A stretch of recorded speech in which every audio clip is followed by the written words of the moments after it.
Glória a Deus. Amados de Cristo, quero tributar a todos a paz do Senhor, amém? Quantos estão felizes nessa noite, diga glória a Deus. Quero saudar a todos, uma boa noite, bom? Que o Senhor Jesus abençoe, que prospere esta casa, feliz de poder regressar a esta casa, sempre bom estar entre amigos. Pastor Fabrício, vamos juntos? Deus em Cristo abençoe. Queridos, eu faço me acompanhar de minha digníssima esposa, missionária Rayane. Deus em Cristo abençoe a sua vida. Também está aqui junto comigo meus amigos, o Whindersson. Deus em Cristo abençoe, meu amigo Everton, tecladista, isso aí não me abandona. Vamos junto, irmão, Deus abençoe. Queridos, você que possui sua Bíblia, por favor, os amantes da palavra, por favor, localize o Evangelho de Jesus Cristo, segundo escreveu Mateus, capítulo de número 8, por favor, parágrafo de número 23.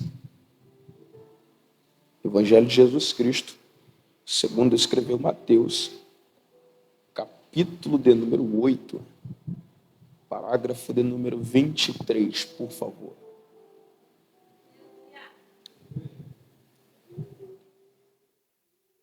Quantos localizaram, diga, eu vou para o céu. Vocês conseguem me ouvir? Diga amém. Glória a Deus. Eu vou para o céu. Nós iremos, né? Verso 23, escrito está: e entrando ele no barco, seus discípulos entrando ele no barco, seus discípulos feche sua Bíblia e tome seu assento, por favor.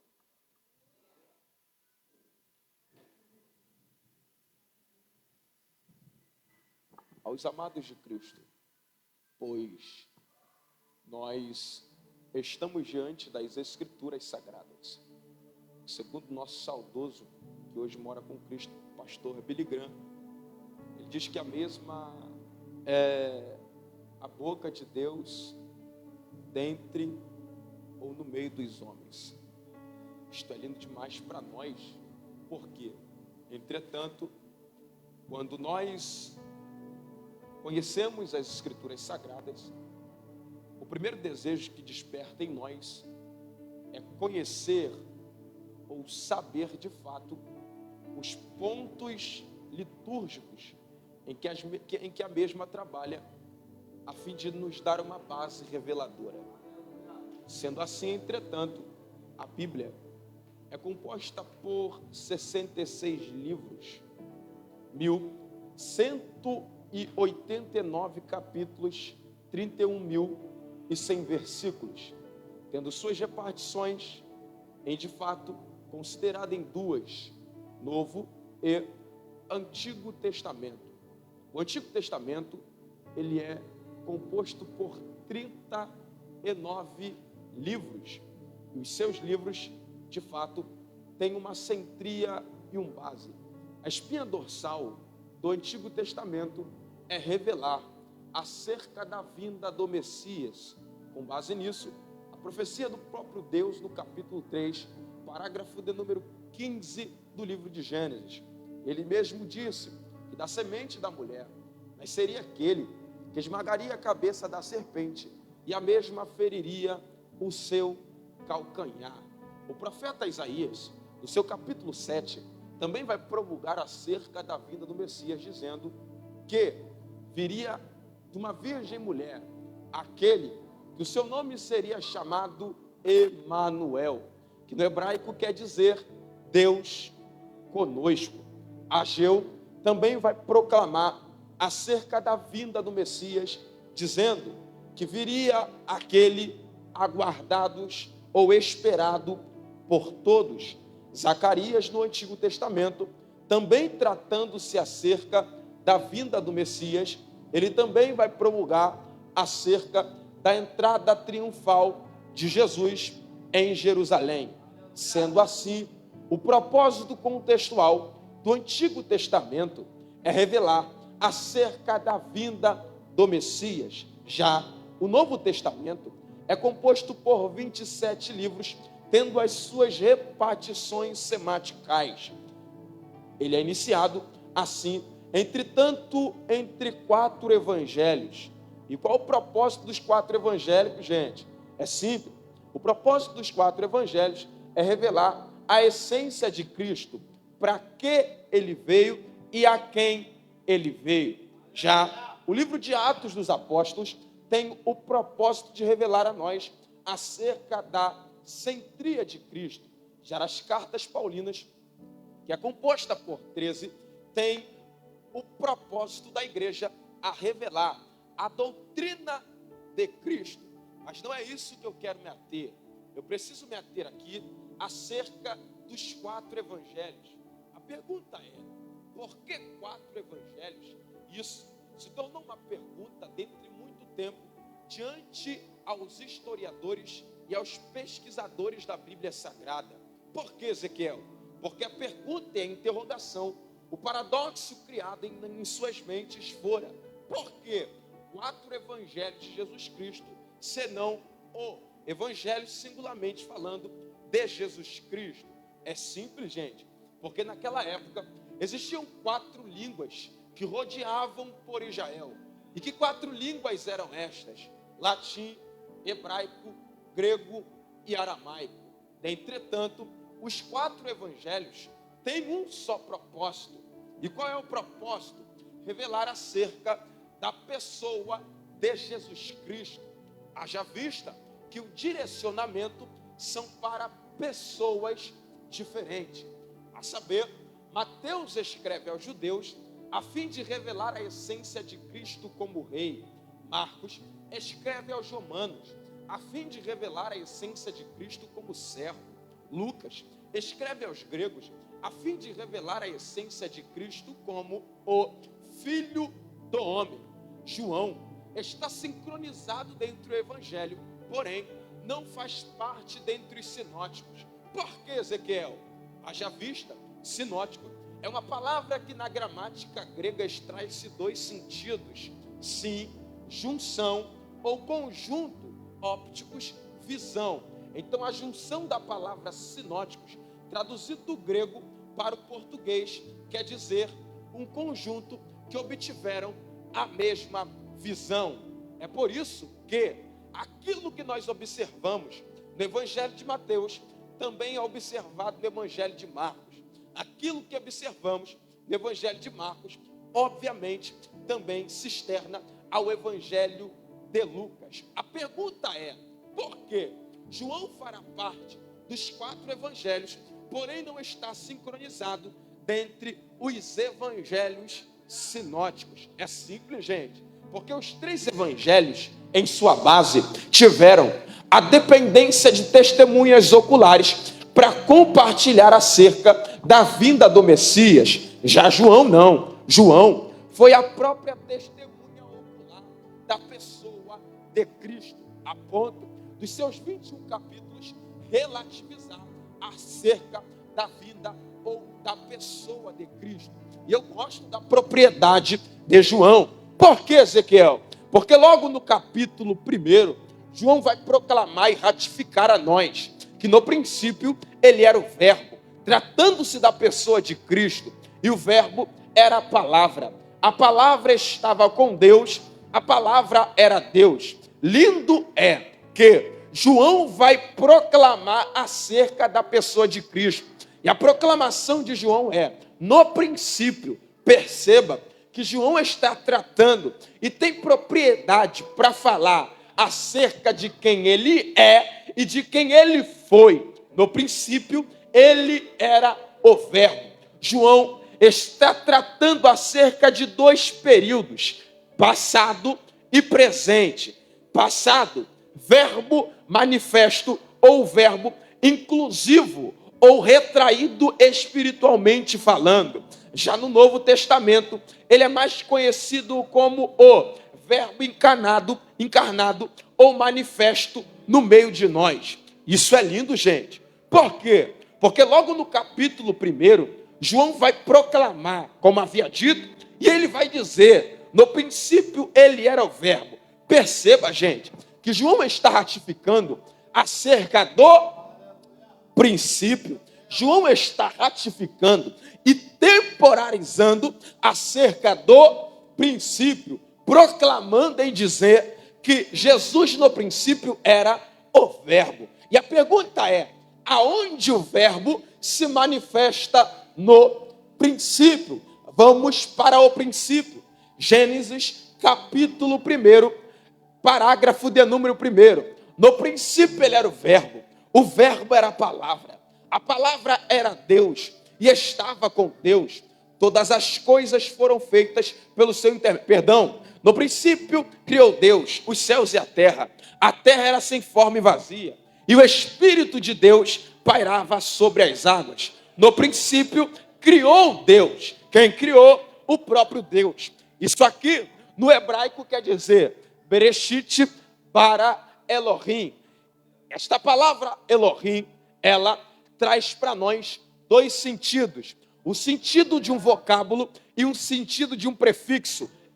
No hebraico quer dizer Deus. Rim é um prefixo de um plural no hebraico. Então, no hebraico quer dizer Deus. Rim, plural. Então, logo nós percebemos o que, Ezequiel? Que não Deus Pai se manifesta sozinho. Na criação, manifesta-se um plural. Pai, Filho e Espírito Santo. A pergunta é, além disso, aonde o verbo se manifesta? Verso 3. Aonde está escrito? É simples, gente. E disse Deus, haja luz. E houve. E disse Deus, haja. Perceba que esta palavra haja é um conotativo do verbo haver. Então logo nós percebemos que quando Deus está dizendo haja, quem está se manifestando é o verbo. Haja e houve luz. Haja luz e houve luz. É perceptível que no princípio a luz não era nada, mas depois que o verbo haja se manifestou, aquilo que não era nada passou a ser alguma coisa. Então, quando João está proclamando para nós que Jesus é o verbo, João está revelando a sua especialidade.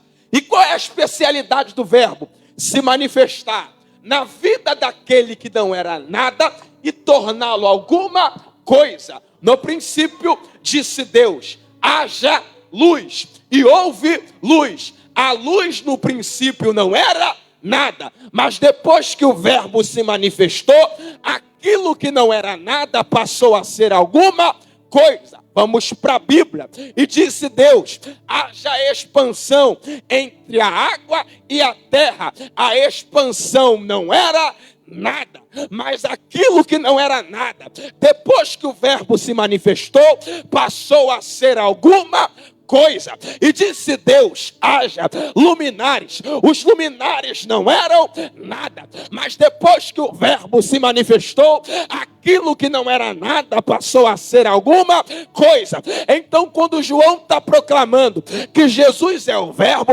João está dizendo, a especialidade dele é pegar aquilo que não era nada, é pegar aquilo que no conceito sociológico não era nada. Perceba que tudo aquilo que não era nada, quando o verbo se manifesta, passa a ser. Só que olha para cá, se João fala isso, João precisa ter propriedade no que fala. E aonde está o firmamento proprietário de João? É simples, é que no capítulo 2 do seu próprio evangelho, casamento sem vinho para os judeus não significam nada. De repente, Jesus pisa na festa e aquilo que não é nada passa a ser alguma coisa.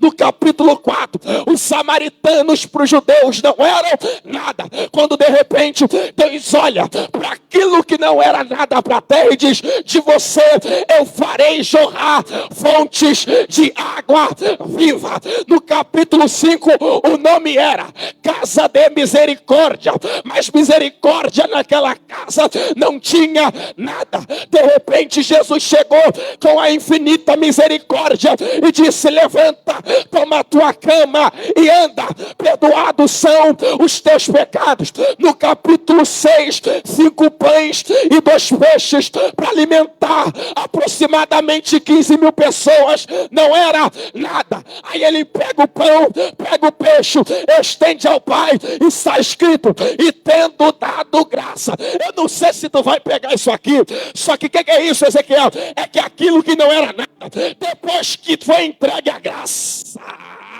aleluia, aquilo que não era nada, depois que foi entregue. É por isso que eu amo o apóstolo Paulo, porque Ezequiel, porque o grito dele é: Senhor, tira o espinho da minha carne, eu não aguento mais, estou fraco, vou cair. É engraçado que parece que eu vejo Cristo olhando para o apóstolo Paulo e dizendo: Paulo, quem foi que disse que para você se sentir forte, tu depende da tua força física? Tu tá fraco, rapaz, mas o meu poder se aperfeiçoa na tua fraqueza. Eu não sei se tu vai pegar, só que para a terra tu não era nada, para tua família tu não era nada, para a sociedade tu não era nada, mas quando a graça te alcança, você pode levantar a mão e glorificar a Deus por isso.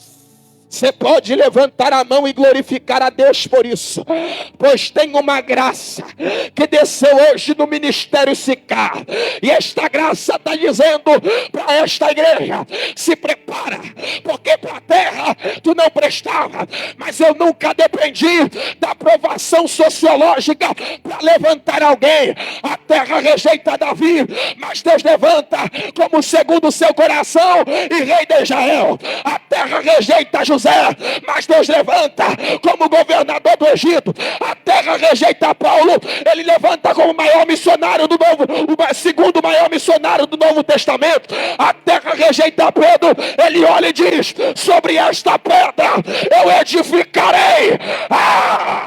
Levante a mão, levante a mão. O diabo queria colocar no teu psicológico que você não era nada, mas quem pisou no ministério Sicar está dizendo: eu sou especialista em pegar que não é nada. Você tem glória para Deus?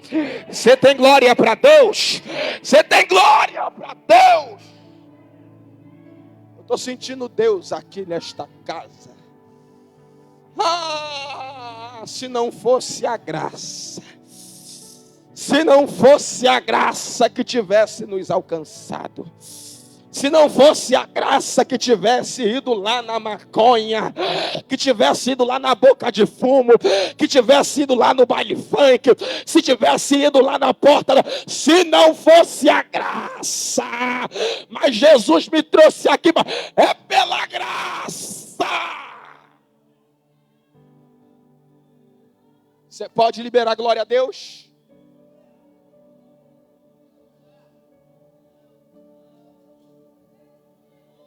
É por causa, pastor Fabrício, da graça. E aí, Ezequiel, simplesmente, dentro deste ponto, nós conseguimos observar que a especialidade do Cristo é pegar aquilo que não tem nada, ou que não é nada, e torná-lo alguma coisa. Ezequiel, prova-me um pouco mais, e a gente continua e começa a pregar. Eu te provo aqui. O homem, no princípio, antes de sua matéria existente, não era nada. Por que, Ezequiel? Olha para cá, Efésios 1:4, e nos elegeu nele, antes da fundação do mundo, para sermos santos e irrepreensíveis. Em um nível interpretativo, nós éramos um projeto, pastor Fabrício, um projeto aonde? Dentro de Deus. Mas no princípio, nós éramos um projeto de Deus sem execução. E quando a psicologia olha para um projeto sem execução, ela tematiza esse projeto como projeto falido. Só que eu gosto disso aqui, pastor Fabrício. Por quê? Porque isto está enquadrado ao princípio. Só que a palavra no princípio, que é a primeira palavra da Bíblia Sagrada. A palavra no princípio, no hebraico quer dizer Bereshit. Esta palavra Bereshit sofre 3 semáticas. Brit, que quer dizer aliança. Rosh, que quer dizer cabeça. Ish, que quer dizer homem. Perceba que no princípio o homem não era nada. E além de ser nada, psicologicamente era um projeto falido. Só que olha para cá, no princípio, Brit, aliança, Rosh, cabeça, Ish, homem. Então, a mistura dessa palavra fica o homem que Deus colocou uma aliança e tornou-lo. Então, quem para a terra não era nada, quem para a terra era projeto falido, Jesus pegou, colocou uma aliança no dedo e tornou cabeça. Jefité, tu não presta no meio da tua casa. Aí parece que eu vejo a boca de Deus na palavra de Jefité dizendo: eu só volto para lá se me colocar como cabeça. Glória a Deus. Eu estou sentindo Deus aqui, pastor Fabrício. Tema calamancho remanarava comanácia. Temenegamancho remante comanúria. Remante faramancho remanacandará. Sabe qual é a raiva do diabo? É que ele olhou para a tua casa, é que ele olhou para a tua família, é que ele olhou para a tua vida e disse: não presta, não é nada, não vai ser nada. Só que Jesus olhou para você e disse: eu vou tirar da lama, eu vou tirar da cocaína, eu vou tirar da cachaça, eu vou tirar do baile funk, vou colocar o anel do dedo e vou torná-lo cabeça. Eu estou sentindo uma graça de Deus aqui. E esta graça apoiou nesta casa. E Ele está dizendo: sai da frente, Satanás. Porque depois que Jesus coloca a aliança no dedo, não tem para pombagira, não tem para Zé Pilintra, não tem para Exu Caveira. Ele levanta.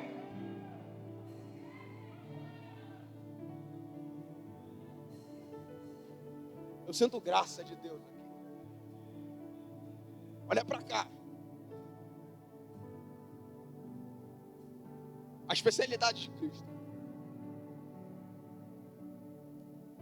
é pegar quem para a terra não presta, pastor. É pegar quem para a terra não é nada. Que a farai maceia. É pegar quem para a terra não tem utilidade alguma. Colocar. Eu não sei porquê, mas Jesus está me inclinando a esta palavra. A especialidade de Cristo é pegar quem para a terra é doido, é pegar quem para a terra é maluco, colocar um anel no dedo e dizer: eu vou te levantar como profeta, eu vou colocar você no meu altar para pregar a minha palavra, eu vou te levantar como geração eleita, sacerdócio real. Jesus me trouxe aqui, meu filho, e eu não vim para brincar. Jesus me trouxe aqui com uma palavra profética, e esta palavra é: sai da frente, Satanás, porque Deus hoje não vem para quem presta, Deus hoje não vem para quem se acha, Deus hoje não vem para quem tem o egocentrismo lá em cima. Jesus hoje vem para aqueles que para a terra não presta, para a terra não é nada, para a terra é falido, mas ele diz: eu vou colocar um anel no dedo. Deixa eu continuar a pregar.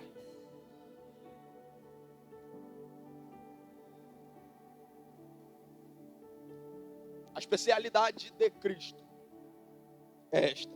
E aí, Ezequiel, simplesmente que os 4 evangelhos, melhor dizendo, os 3 evangelhos, têm um propósito, mas conhecido como evangelhos sinóticos, de apresentar acerca 2 sinais de Cristo e tudo aquilo que Cristo vier a fazer à terra.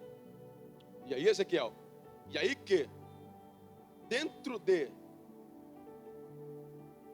2 ensinamentos, nós percebemos que Mateus, minha amiga, escreve aos judeus a fim de revelar a essência, e grave esta palavra, a fim de revelar a essência. Essência de quem?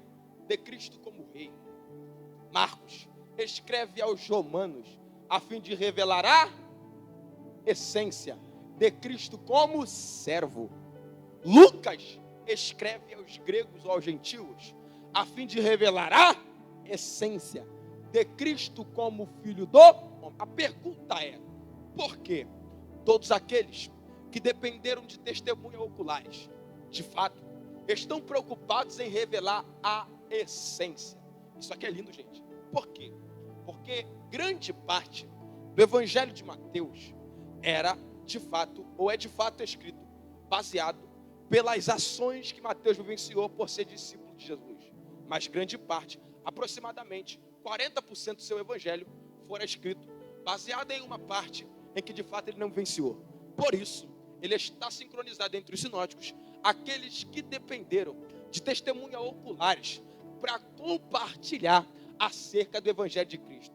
Já tratando-se de Marcos e Lucas, meu amigo pastor Fabrício, nenhum deles vivenciaram os passos, as ações de Cristo. E aí, Ezequiel? E aí, que eles não vivendo pela presença física de Cristo, eles precisam viver pela essência. Que essência é essa? Olha para cá, gente. Eles não vivem pela presença como Pedro comeu, andou, dormiu. Ele fez tudo o que tinha que fazer. Todos os milagres que Jesus passeou a terra fazendo, Pedro pôde observar. Teve o privilégio de observar. Mas como falei, tratando-se de Marcos e Lucas, eles não vivenciaram. E quando tratam acerca de um assunto, eles querem abordar a essência. Essência de quem? De Cristo. Porque eles querem compartilhar e promulgar acerca da essência, gente. É simples. É que quem não viveu pela presença, vive pela essência. Nós não vemos Cristo. Nós não vemos a sua presença física. Nós não vimos a presença física. Mas a essência que ele deixou conosco faz com que nós acreditamos e temos certeza que, com certeza, ele virá para nos buscar. Que essência é essa, Ezequiel? É simples. Ele disse: vou ao Pai, mas não vos deixarei órfão. Eis que eu deixarei convosco o meu Espírito Santo, ou Espírito Consolador.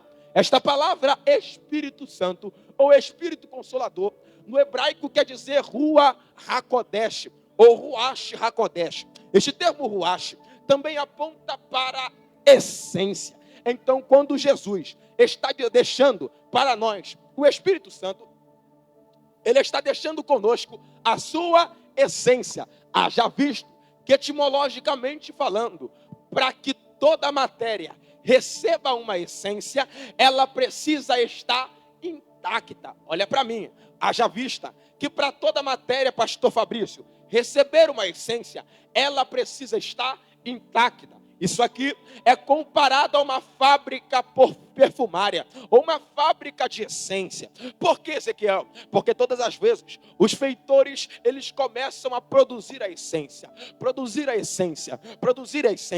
deixando no ambiente, ou no local, ou no galão que ela produziu. Após isso, começa a preparar a matéria. Preparando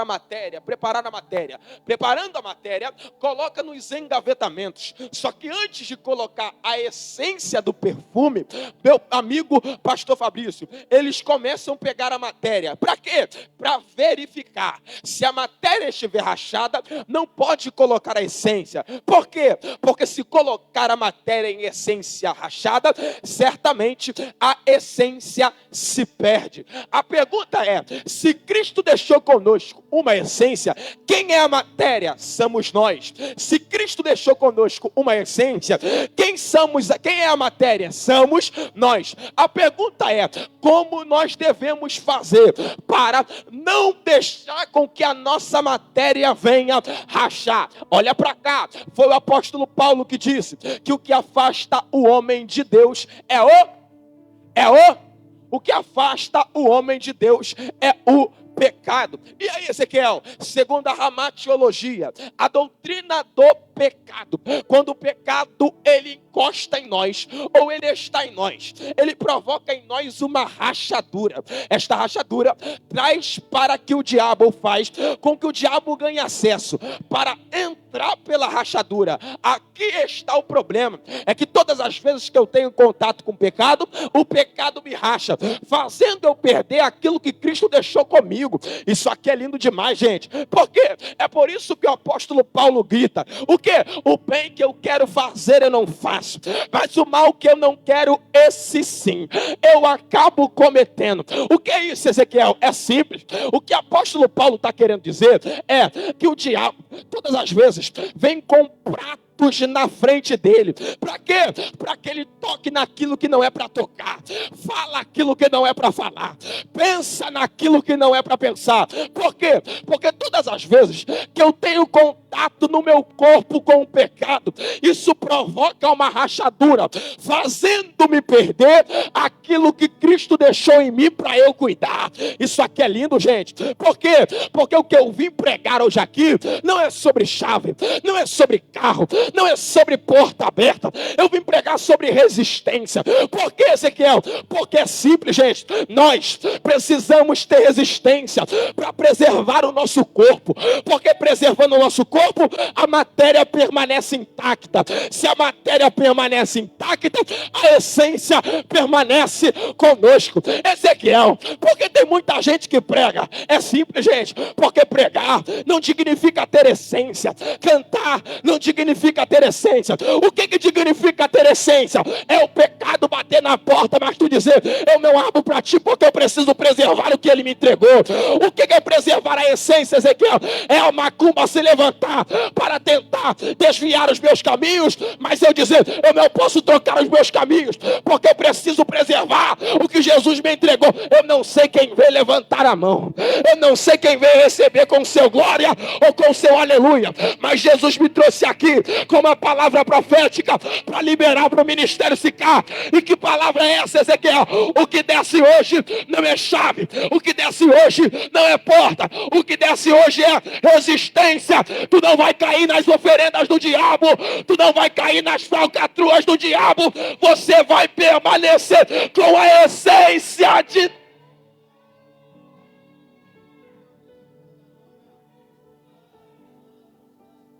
Calamante, Remaia,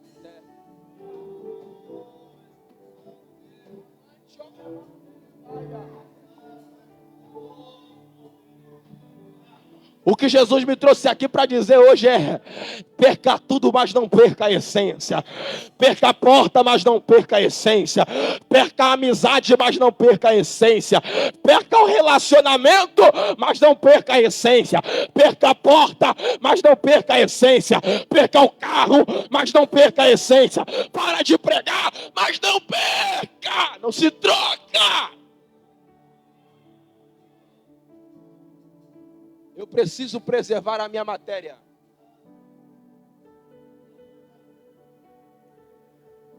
Aí se cumpre o que está escrito: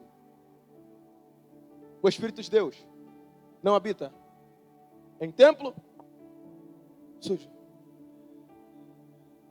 Concernentemente a isso, as duas bases contextuológicas dos 4 evangelhos. Primeiro, levantar aquele que para a sociedade ou no conceito sociológico não é nada. Segundo, preservar a essência para que permaneçamos com aquilo que ele nos entregou. E aí, Ezequiel? E aí? Que quando se trata do evangelho de Mateus, no capítulo 1, Mateus vai falar acerca do nascimento de Cristo. No capítulo 2, Mateus vai retratar a nós sobre a visita dos magos. No capítulo 3, Mateus revela a nós acerca do batismo de Jesus. No capítulo 4, Mateus também vai falar para nós acerca da tentação de Jesus no deserto. Isto é lindo, gente. Por quê? Porque no capítulo 3, Jesus é batizado. O Após o batismo, sai uma voz afirmativa, que o anjo, uma pomba, o Espírito como uma pomba desce. E uma voz grita do céu dizendo: este é o meu filho amado. No capítulo 4, o diabo manifesto, ele diz: se tu és o filho de Deus, perceba que o pai afirmou que é. Mas o diabo diz: se tu és. O que é isso? É simples, gente. O maior propósito do diabo é colocar dúvida naquilo que Cristo sobre nós impôs uma certeza. Já no capítulo 8, parágrafo de número 23, vai retratar a nós acerca de uma das manifestações milagrosas de Jesus. E aqui nós conseguimos ou começamos a pregar o texto que nós lemos. No capítulo 20, no parágrafo 23 do capítulo 8, diz o texto que nasce um propósito em Cristo, meu amigo pastor Fabrício. E que propósito é esse? Passar para o outro lado. Concernentemente a isso, ele externa o propósito aos discípulos. E qual é a externância, o compartilhamento que ele faz aos discípulos? É simples. Passemos para o outro lado. Então os discípulos, quando se direcionam ao barco, os discípulos estão se direcionando com um propósito. Que de fato, este propósito não nasceu neles, pastor Fabrício. O propósito nasceu em Cristo. Passemos. Só que quando eles se direcionam ao barco, eles carregam um propósito.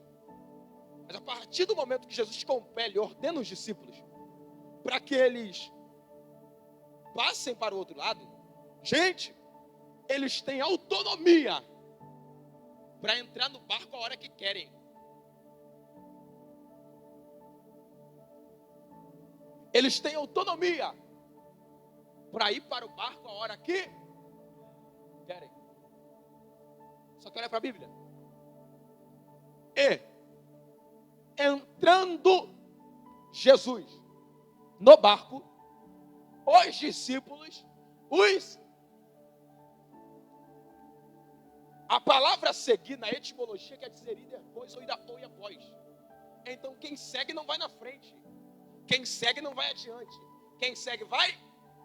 Só que a pergunta é: pastor, eles têm autonomia para entrar a hora que querem. Mas qual é a sua sensibilidade? Eu só vou depois que Jesus. Porque o que para uns é a força do intelecto, o que para uns é a habilidade que tem em mãos, o que para uns é o nível intelectual que carrega, para os discípulos é Jesus na frente.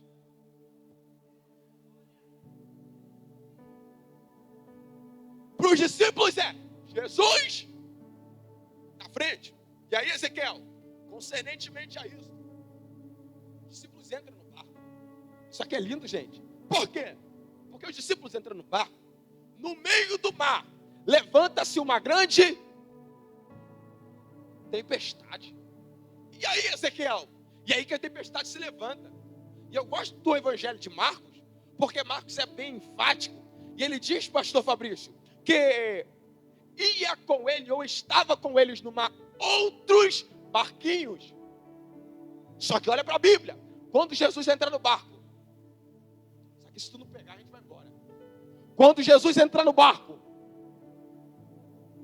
o que ele faz? Vai para a polpa dormir. Gente, se Jesus dorme, Jesus deita no barco. Sim ou não? E aí, Ezequiel? E aí, pastor Fabrício? Que Jesus, nossa mente de pregador é louca, né? Que Jesus deitado no barco, as madeiras que estão nas bordas do barco impede que alguém que está fora veja o Jesus que está do lado. Então quem está dentro sabe que Jesus está.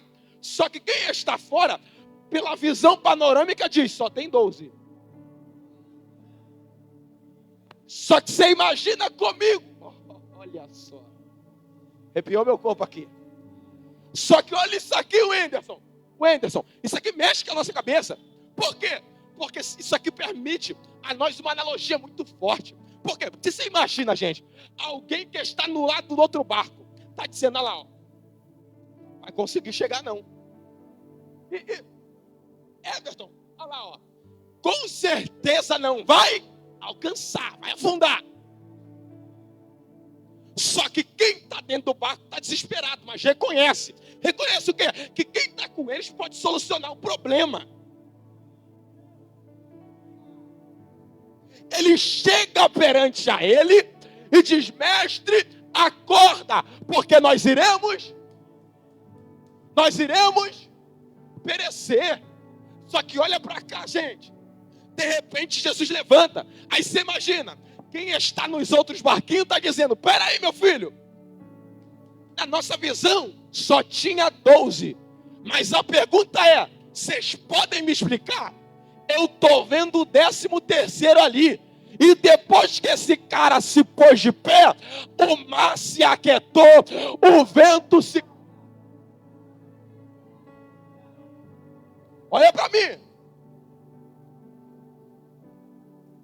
Quem está nos outros barquinhos, pastor, está gritando, dizendo, oh, peraí, a gente só via 12. Quem é esse 13º? Só que quem está do lado de fora, está identificando como 13º. Só que olha para o começo do texto, e entrando Jesus no barco, os discípulos, Então, peraí. Quem entra primeiro? Jesus ou os discípulos? Jesus ou os discípulos? Então, quem está fora enxerga como 13º. Mas quem está dentro está gritando, antes de nós chegarmos aqui... Porque, Ezequiel, quem está fora tem uma visão e quem tá dentro tem outra. É simples. É que quem está fora nunca vai ter a mesma visão do que alguém que está do lado. Me prova, Ezequiel. Eu te provo. Vem para a Bíblia. Eu gosto disso aqui, meu amigo Whindersson. Por quê? Porque há um tributo dentro da Babilônia. E que tributo é esse? Quem não se curvar perante a mim será lançado dentro da...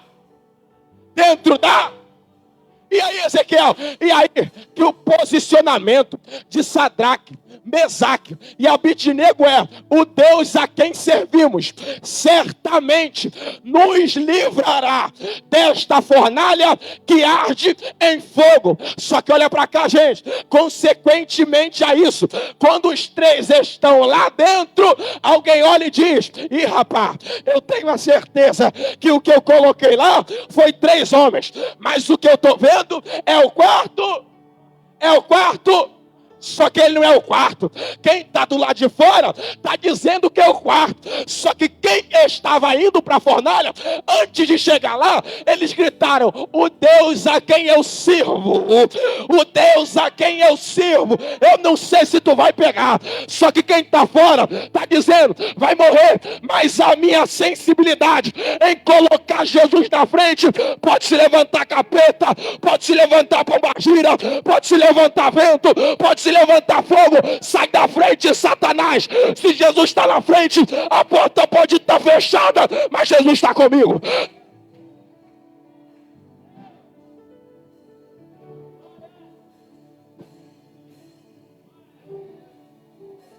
O vento se levanta, mas eu permaneço com Cristo.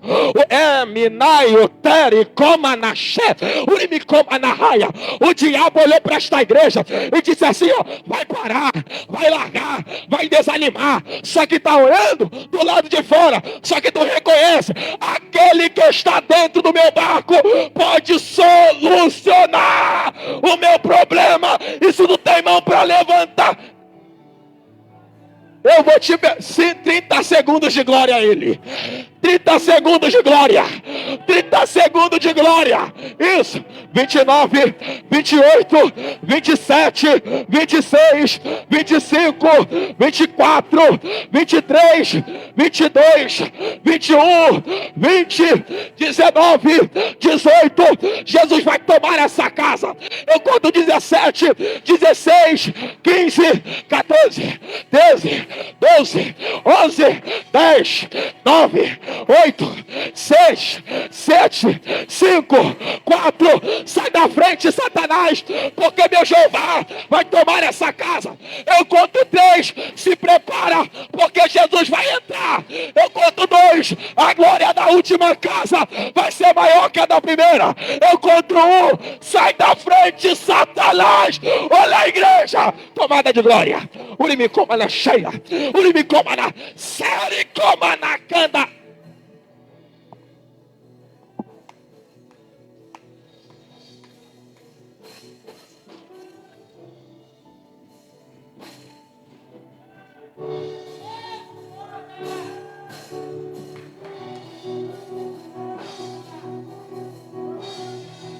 Há uma glória que acabou de pairar aqui nessa casa agora, e tu tem boca para adorar. Abre a boca, abre a boca, abre a boca. Jeová acabou de gritar que dentro de Jardim Nova Era 7 sepulturas estão sendo fechadas. Agora, agora, agora, agora.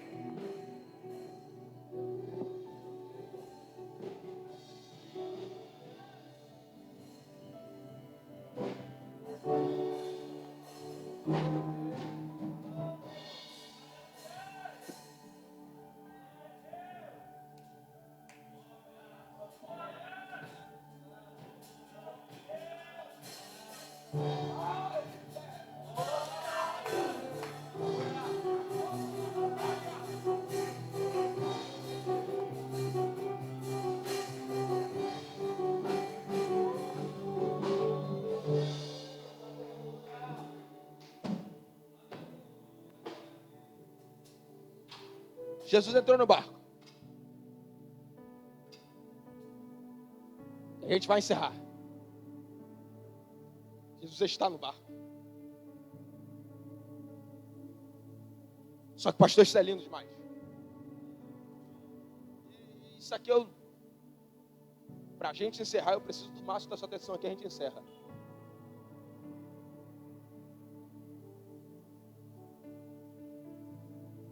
Jesus se levanta. E olha a expressão que dá o texto. E repreendeu os ventos.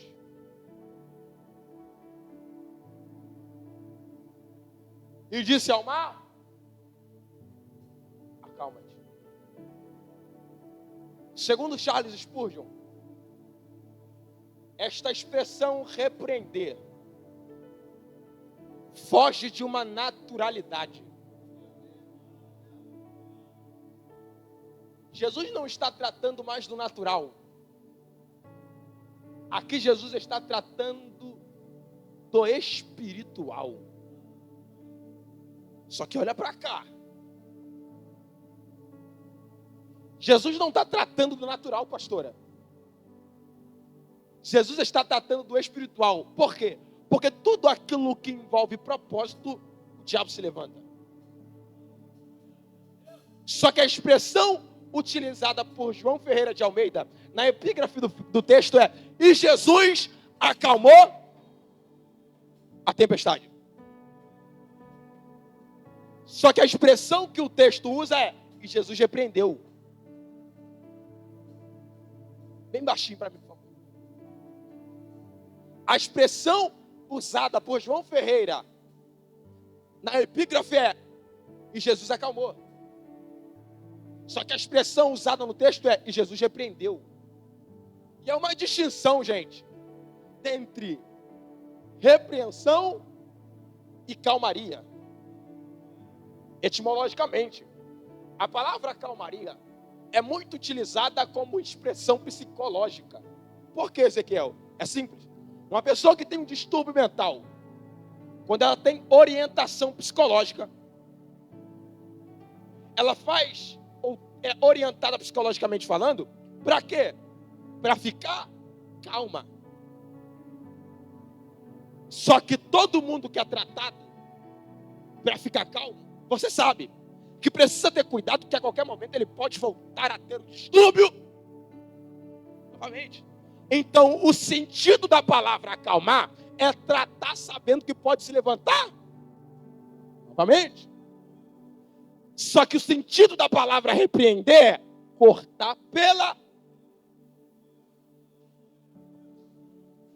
Então, Anderson, Jesus não acalma. Porque se ele acalma, daqui a 10 ou 20 minutos, se levantaria como empecilho novamente. Jesus repreende. Porque tem amizade que não dá para acalmar.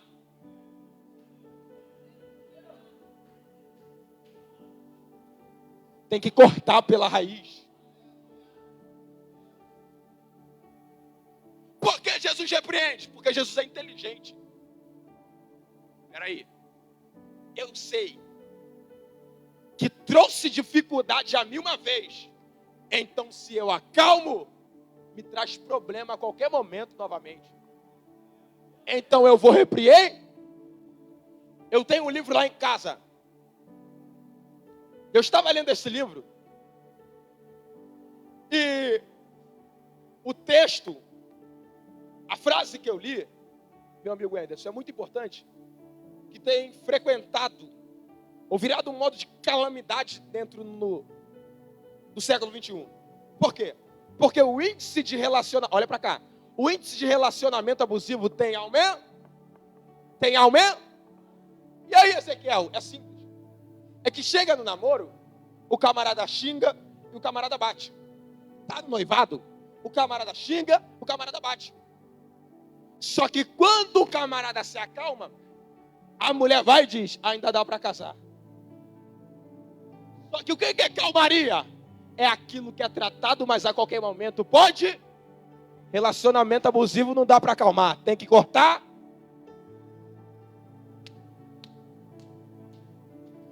A amizade me traiu uma vez. Fez fofoca com meu nome, falou que não era para falar. E o que é acalmar? Acalmar é perdoar e manter perto, sabendo que pode trazer para mim problemas de novo. E o que é cortar pela raiz? É repreender, dizer, nunca mais tem empecilho no meu caminho. Jesus me trouxe aqui para dizer, o que tem nessa noite é tesoura espiritual. Eu vou cortar pela raiz. Se põe de pé, eu não vou conseguir concluir essa mensagem.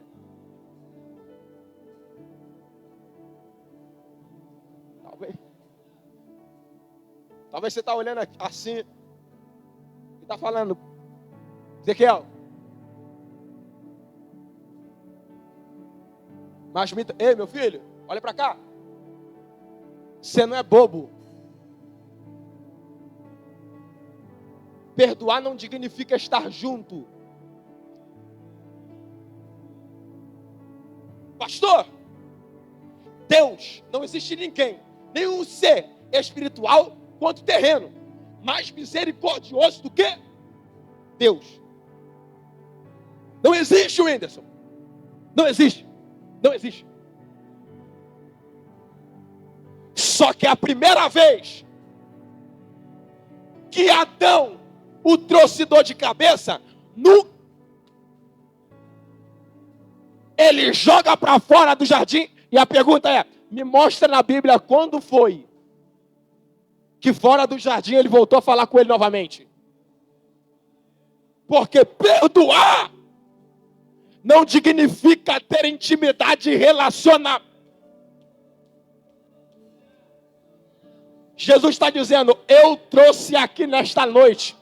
Isso aqui é coisa de pregador maluco mesmo, meu filho. É tesoura espiritual para dizer, vai ter amizade que eu vou cortar, vai ter relacionamento que eu vou cortar, vai ter porta que eu vou fechar, mas é para preservar e não tornar-se empecilho para... Fecha os teus olhos.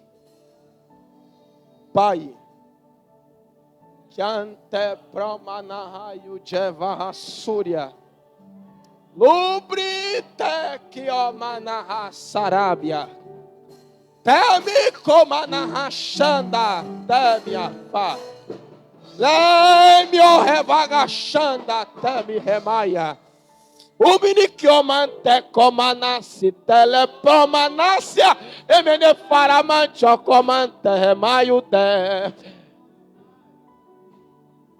Se prepara, meu filho, porque Jesus vai cortar. Se prepara, minha filha, porque Jesus vai cortar. Se prepara. A tesoura de Jesus vai passar. Feche teus olhos.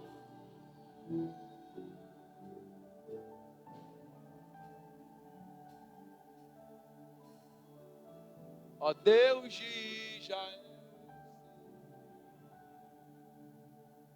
que não vinha a este mundo adorar.